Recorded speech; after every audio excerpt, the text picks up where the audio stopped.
विस्तार से लेकर पृथ्वी की सीमित परिधि तक हर चीज अपनी केंद्र की ओर आकर्षित होती है।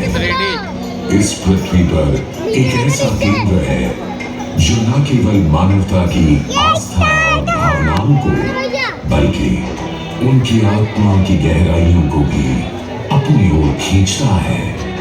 महाकुंभ क्या है वह शक्ति जो हम सबको एक सूत्र में बांधती है? उत्तर है गंगा।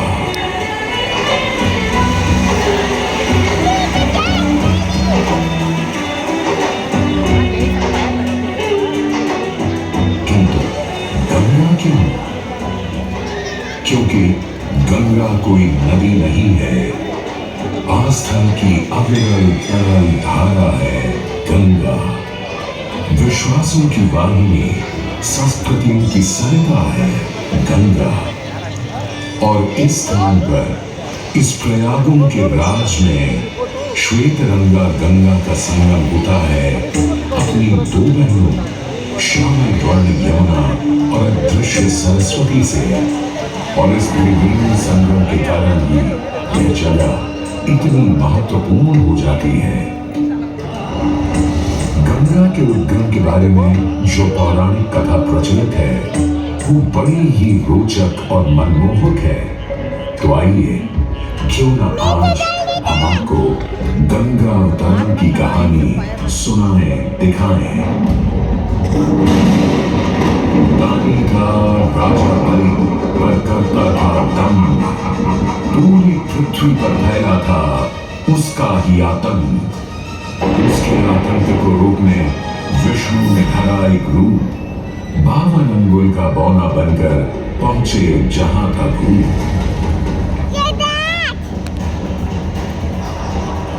सारे दरबारी बौने ब्राह्मण पर हंसे, पर बाली ने जब उसे दान मांगने को कहा तो उसने कुटिया बनाने को केवल 3 पग भूमि मांगी। पर जब बौने ब्राह्मण ने भूमि नापनी शुरू की तो जैसे भूचाल लिया गया। वामन ने पहले पग में पूरी धरती नाप ली और अगले कदम से स्वर्ग। ब्रह्मा जी ने भगवान विष्णु के चरण धोकर उस जल को अपने कमंडल में भर लिया।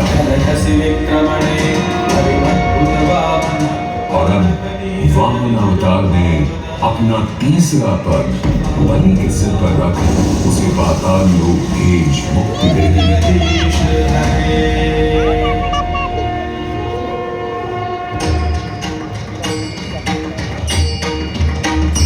अब स्वर्ग लोक में भगवान ब्रह्मा जी ने जब चरणामृत में हाथ डाला तो वहीं से निकल आई चंचल निर्मल धवल गंगा जी। पवित्रा किंतु चंचला, आज से तू मेरी पुत्री और नाम तेरा गंगा।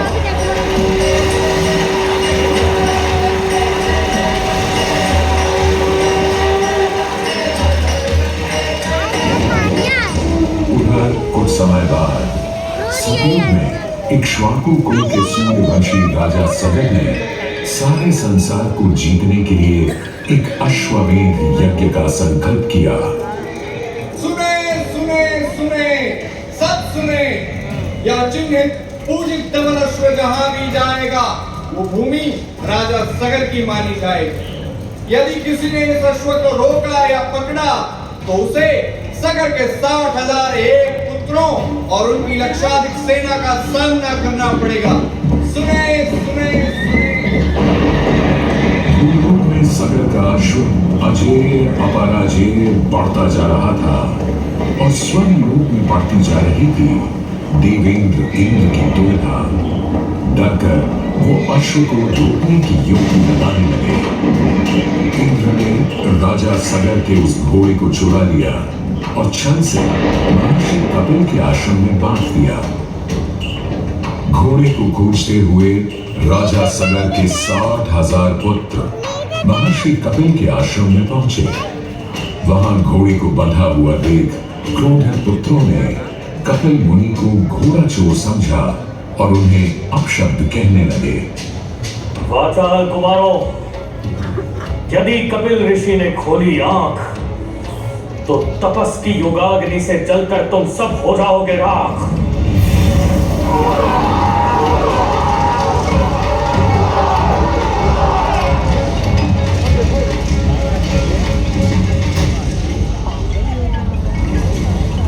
उधर सगर थे चिंतित, न अश्व का पता था न पुत्रों का कोई समाचार।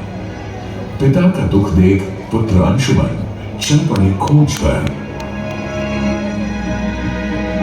जब महर्षि कपिल के आश्रम पहुंचे तो देखा अश्व को और साथ ही अपने 60,000 भाइयों की भस्म को। महर्षि से की क्षमा याचना और पूछा तर्पण का उपाय। तुम्हारे भाई थे घमंडी, अविवेकी और अभिमानी। भस्म कर दिया उन्हें मैंने, जो उन्होंने मेरी नहीं मानी। गंगा जल, केवल गंगा जल ही दे सकता है मुक्ति उन्हें, जो भस्म हुए तुम्हारे परिकर।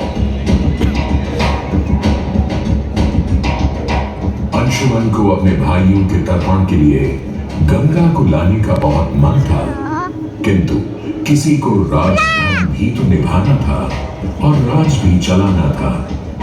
देखते देखते 7 पीढ़ियां गुजर गईं, पर 7 पीढ़ियों के बाद समय आने पर राजकुमार भगीरथ ने राजा बनने से साफ मना कर दिया।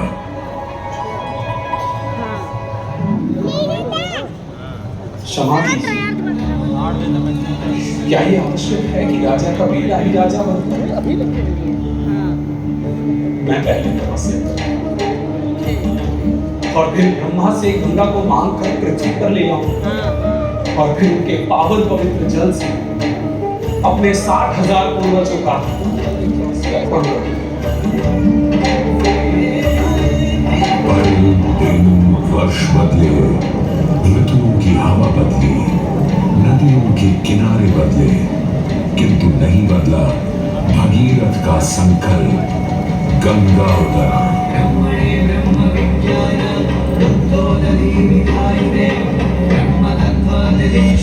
पुत्र भगीरथ, हम तुम्हारे तप से प्रसन्न हैं। बताओ क्या आशीर्वाद चाहिए? हे भगवान, मेरे पूर्वज के तर्पण के लिए मुझे आपकी पुत्री गंगा चाहिए। तथास्तु, किंतु यदि गंगा स्वर्ग से सीधे धरती पर गिरी तो पृथ्वी को चीरते हुए गंगा सीधे पाताल में पहुंच जाएगी। इसलिए तुम भगवान शिव शंकर को मनाओ ताकि गंगा जब स्वर्ग से नीचे उतरे तो वो उसे अपनी जटा में थाम ले। अब भगीरथ ने एक अंगूठे पर खड़े होकर भगवान शंकर को मनाने के लिए शिव शंकर का जाप शुरू कर दिया।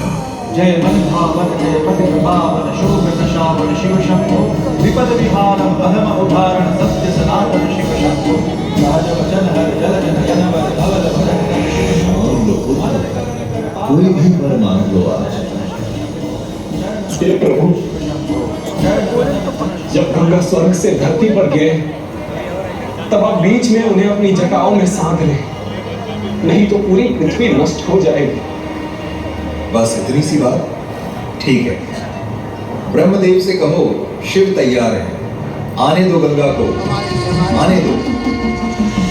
जय शिव शंकर जय करुणाकर जय जय जय जयकार हरे जय कैलाशी जय अविनाशी सुखराशि सुख साधन जय शशिशेखर जय कमलूधर जय जय जय नागार हरे जय त्रिपुरारी जय बदहारी अभिवदन ततमान जय गुण जय जय कमलनाम निराकार साकार हरे पार्वती पति हर हर शंभो हरि हरि आधार जय रामेश्वर जय नागेश्वर वैद्यनाथ केदार हरे मल्लिकार्जुन सोमनाथ जय महाकाल ओंकार हरे देवतेश्वर जय विश्वेश्वर जीवेश्वर जगतार हरे काशीपति श्री विश्वनाथ जय मंगलमय अवतार हरे नीलकंठ जय भूतनाथ जय मृत्युंजय अविकार हरे जय श्री शंकर जय करुणाकर जय जय करुणाकर। और यूं गंगा ने भगीरथ के साथ गंगा सागर जाकर सगर के पुत्रों का उद्धार किया।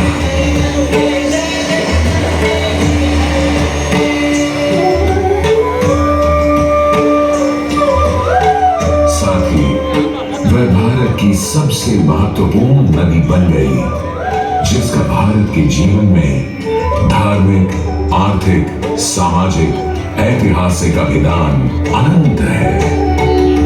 हे मां गंगे, हे जगदम्बे, हे मां गंगे। मोक्षदायिनी गंगा का यमुना और सरस्वती के साथ त्रिवेणी संगम मोक्ष का संगम है।